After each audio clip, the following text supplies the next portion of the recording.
Banahaw View Deck tayo mga lods. Sa traffic lang oh. Almost 15 minutes lang. Maganda pa yung tanawin. Oh, bundok Banahaw ka talaga mga lods. Oh, this way oh, kape, kalayo, petrolyo kayo yan. Tapos dito ka sa left.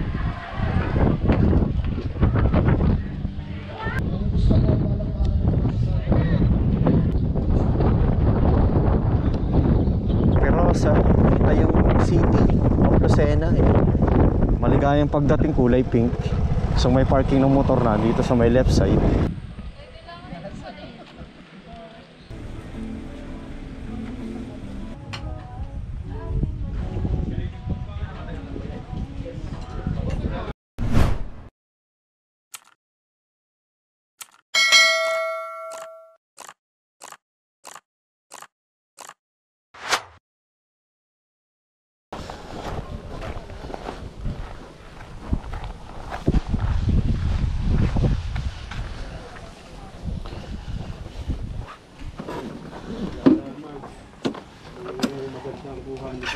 Yun mga lods, pupunta tayo ng Banahaw View Deck. Tapos si Master Dodi, ayan kita nyo, magbabike siya papunta sa Barangay Talaw-Talaw. Ayan. So sasabay na tayo palabas, ako kakaliwa, siya kakanan. Ayan. Para makita nyo yung pormahan ng ating Master Dodi. Ayan. Subscribe nyo yan mga lods. Monetize na kanyang YouTube channel. Congrats Master Dodi. Lods. Lods oh. Yan oh, kita nyo si Master Dodi. Kasabay natin yung mga lods. Shot naman ako lods. Papakuha lang tayo. Naka-play na yan, di ko naman pinapatayan. Okay. Titigil lang tayo. Doon sa paghihiwalay natin. Ayan, dito tayo sa palabas. Hawak ni Master Dodi yung ating camera.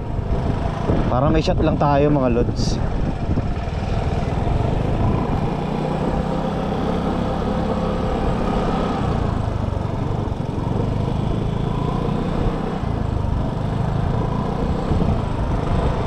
So kukunin natin yung GoPro.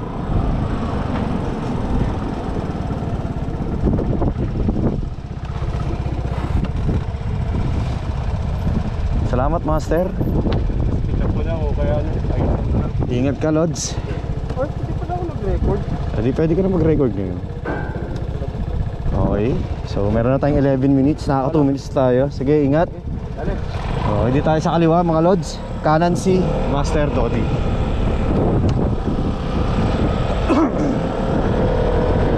So papakarga lang tayo mamaya ng gasolina. 1 bar na lang tayo. Ano na siya, naka yellow na siya. Dadaan lang tayo sa gasoline station para magpa-gas. Mabilis lang to mga lods. So stay tuned lang kayo dyan mga lods. Standby lang kayo. Suporta lang kayo mga lods sa ating YouTube channel. Nagsisimula na tayo mag-motovlog. Sayang naman yung Vespa natin, di ba? So marami rin naman papasyalan dito sa Lucena. Hindi pa nga ako nakakapag-Candelaria, hindi pa ako nakakapag-Lukban. Ito yung pangalawa ko pa nasa Sariayan. May pasyalan na pupuntahan. So ayan na, straight tayo going to Sariaya. Napakalapit lang ng Sariaya. Tapos ahon na tayo pataas. Tapos dito na tayo.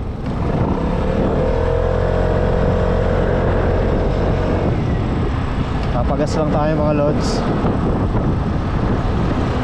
Matagal naman maubos yung nakailang content muna ako or nakailang beses kung ginamit itong aking Vespa bago tayo nakapag full tank.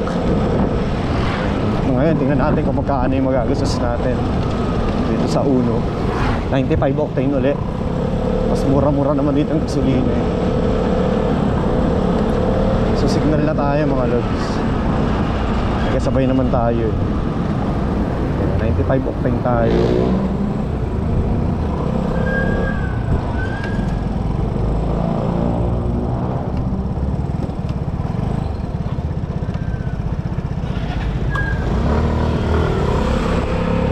Maxi Power 95 octane.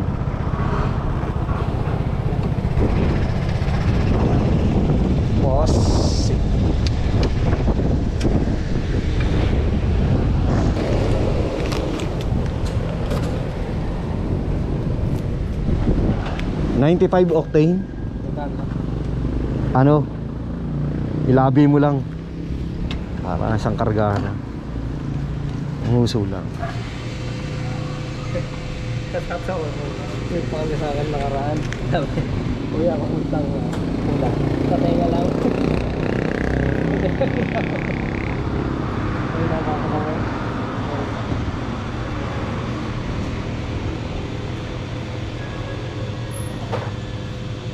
Wala, bago mo sila. Wala, wala.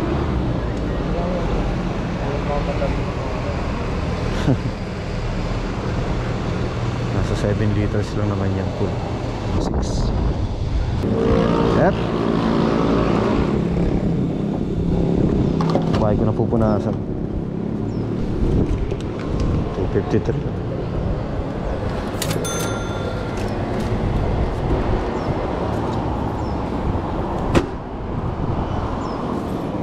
$253. Goods na yan.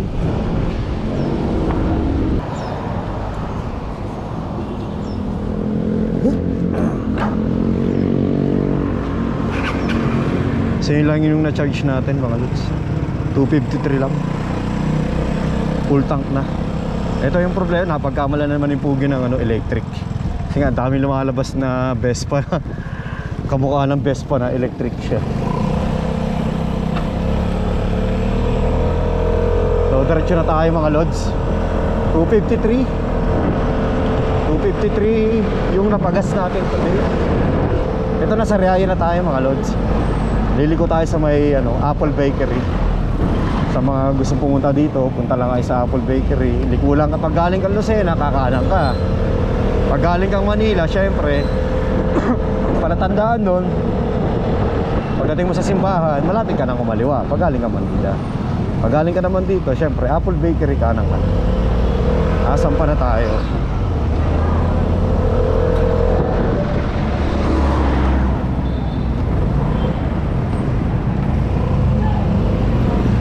Wala naman kumanan yung nakamotor. Kaya yung nasa unahan na L3 Kino biglang tumitigil. So doon sa isang video ko nadaanan natin ng mga lods. So another spot na naman dito sa Sariaya. View deck naman. Kita ang taas.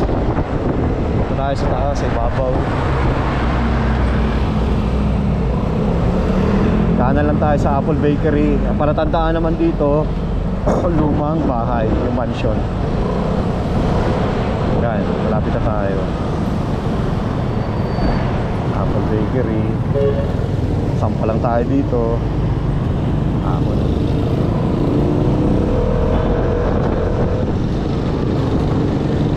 Makarating agad tayo na mabilis sa taas. Kasi malayo-layo din to mga lods. Hindi ko alam kung may mga tambay sa taas o may mga may merienda. May coffee shop din kasi sa taas eh. Pwede tayo magmerienda doon.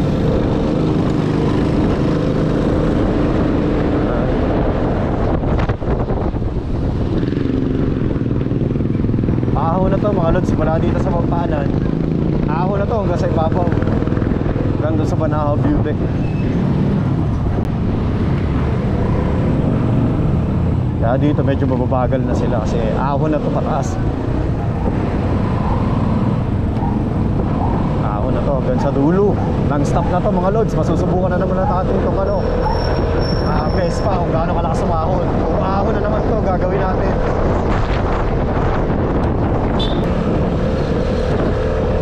So tayo naman mga lods. Mahaba-haba din mga lods.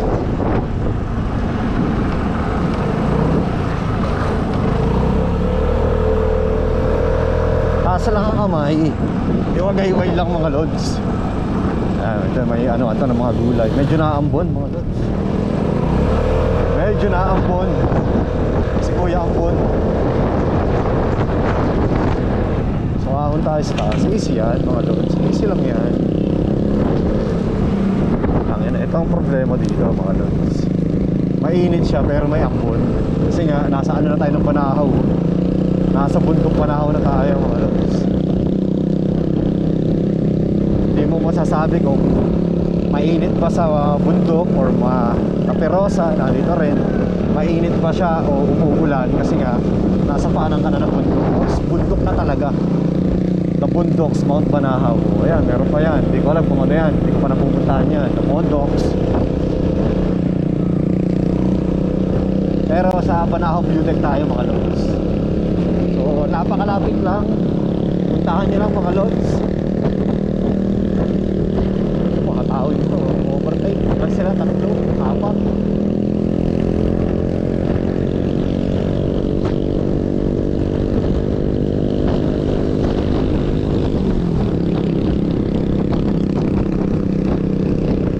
Malapit na tayo.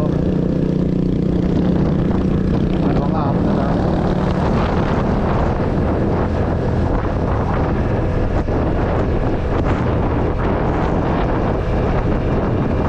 Medyo ramdam mo na yung hirap mo minsan. Hindi siya ganun talaga kalakas pagdating sa ahon. Basta hindi siya bibig. Ayun ang bundok Banahaw mga lods. Makakita nyo na, ayan, bundok Banahaw. Nasa bundok Banahaw na tayo mga lods. Ahon ulit. Pagkaahon, baba ulit. Ayun, meron dito parang kakananan, coffee shop. Hindi pa ako nakapunta dyan. Yan, may mga signboard na yan. Live van, meron din Cafe Rosa, 8 AM to 9 PM, open siya. Cafe Rosa. Banahaw View Deck tayo mga lods. Sa traffic lang oh. Almost 15 minutes lang. Ayan, tanaw na dito ang Banahaw View Deck. So may mga nakatambay na. Cafe Rosa, straight ahead, tapos kakanan ka. Tayo Banahaw View Deck, napakalapit na yan. Cafe Rosa yung kanan na yan mga lods. Pero sa Banahaw View Deck tayo. Dadalhin ko kayo sa Banahaw View Deck. Yan, Cafe Rosa yung right side. Dito may inward nyo kayo. Gusto nyo pumunta. Ayan, diba? Maganda pa yung tanawin. O, bundok Banahaw ka talaga mga lods. O, this way, o, kape, kalayo. Petrolyo kayo yan. Tapos dito ako sa left side. Medyo gutom na rin ako. Baka mag-merienda ako mga lods.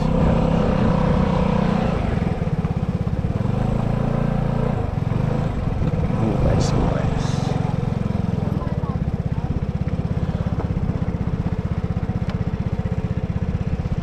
Yan, may mga nakamotor din. May mga nakakasabay tayo. Yan, para akong break. Wala naghahalo ngayon.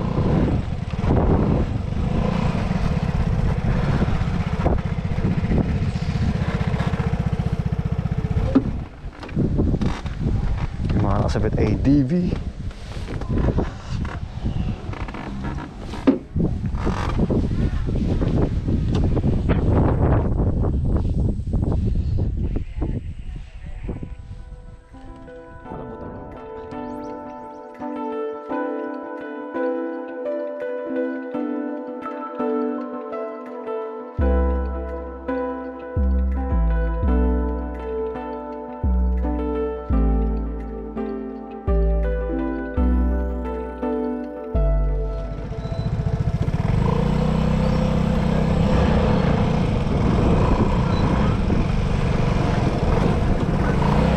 Non-loads.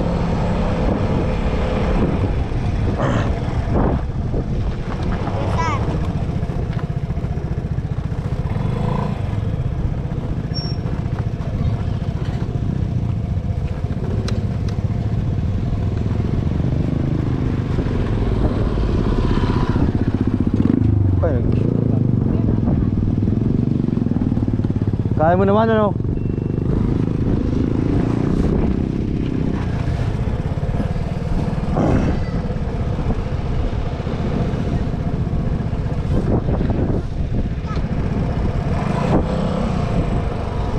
Nakapashoot yung isa. Tinanong ko kung kaya. Mukhang kaya naman. Kasi sidecar lang naman yung aahon niya. Medyo mababaw. Napashoot yung mag-iina.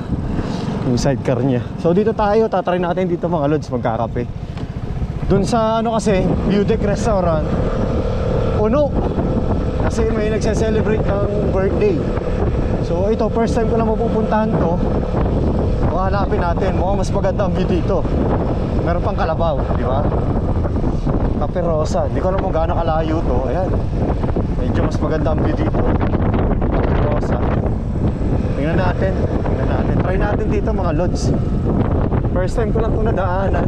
First time ko lang din ito pupuntahan. So hindi ko pa nakakita yung tsura ng Capirosa. Kung ano yung tsura ng Capirosa. Lobat yung battery no, sa isa. Namatay yung isang GoPro natin. Capirosa this way. Sana yung this way na yun. May araw naman.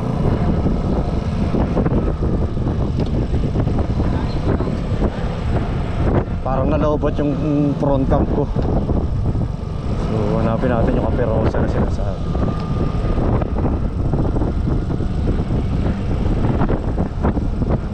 Sana all ka na lang mga lods. Yung tipong nag-ano sila holding nga. Ito siguro to.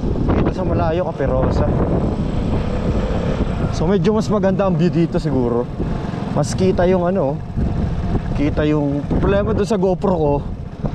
Yung front cam, mga boss, wala tayong front cam. Di nyo makikita pag ako nagsasalita. So kakaliwa tayo. Ito Capirosa to. Kita nyo naman. Ano, Capirosa. Kita yung city of Lucena. Maligayang pagdating, kulay pink. So may parking ng motor na dito sa may left side. So dito tayo, punta tayo. Pambili naman tayo eh. Hindi lang tayo nakakotse.